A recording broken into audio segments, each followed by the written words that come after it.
Okay, this is a quick video on LED 4-foot light bulbs. Here's the LED lights. 1, 2, 3, 4. There's one. There's one. All right. I looked on the internet.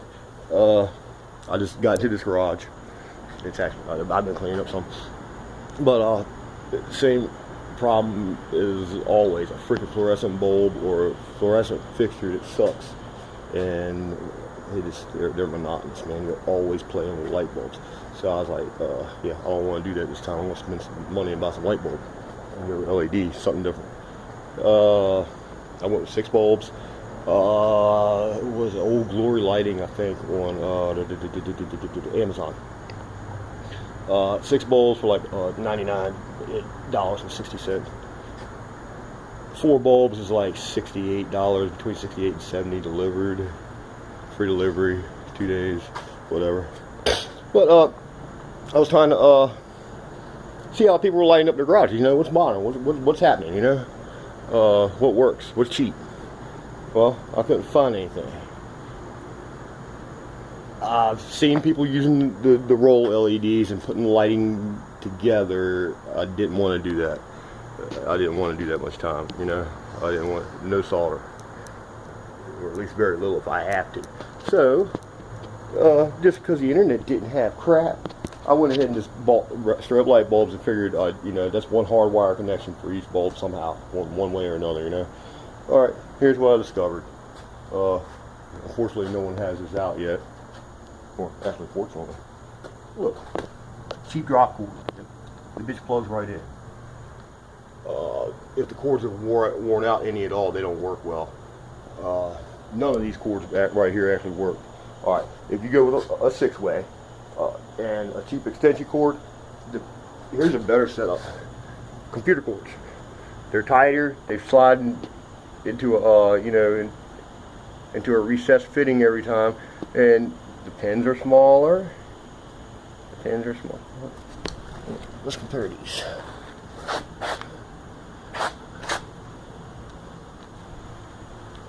Oh, this isn't as easy as I thought it would be.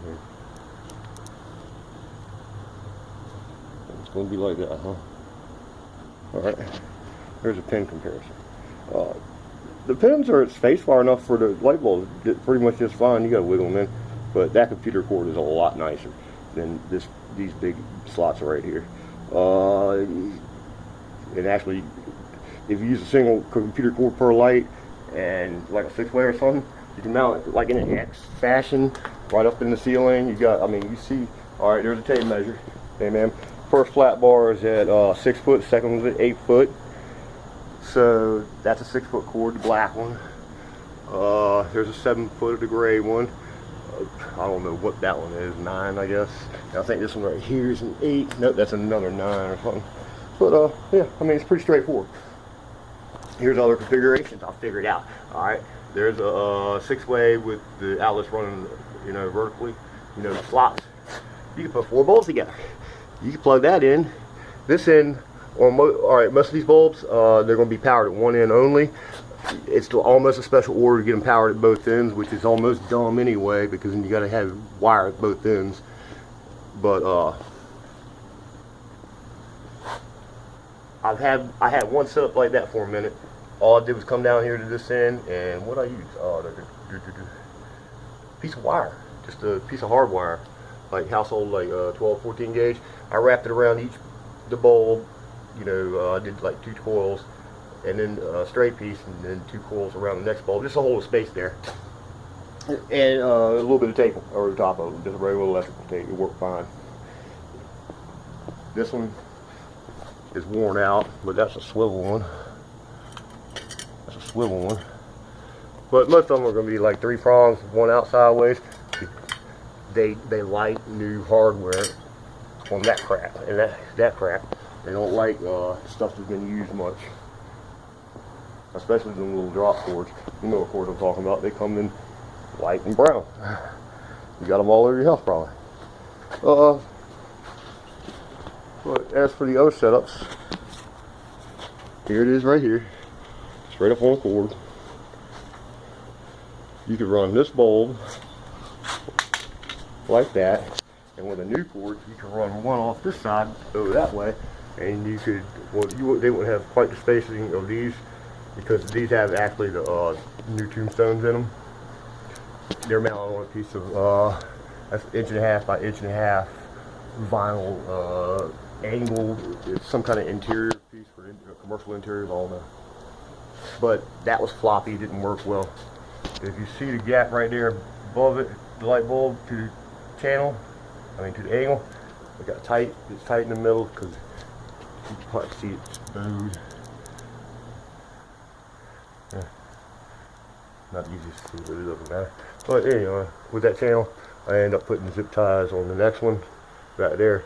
I put them around the channel so it actually spaced it right here. The bolts are pretty durable. It's not like the conventional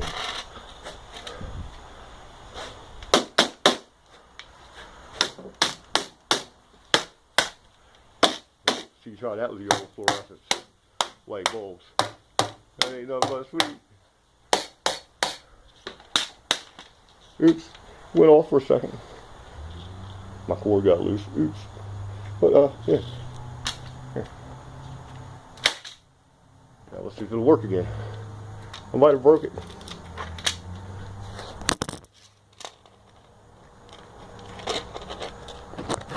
Alright, it works.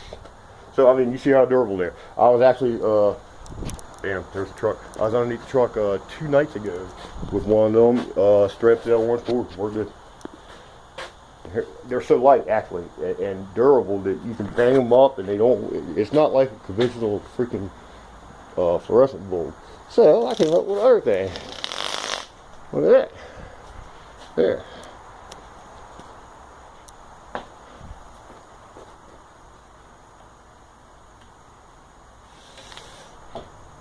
So you could take an old blind, as long as it's got all the parts. You could mount a blind up in there at either end, and you could actually have a light that raises and lowers as you need it to.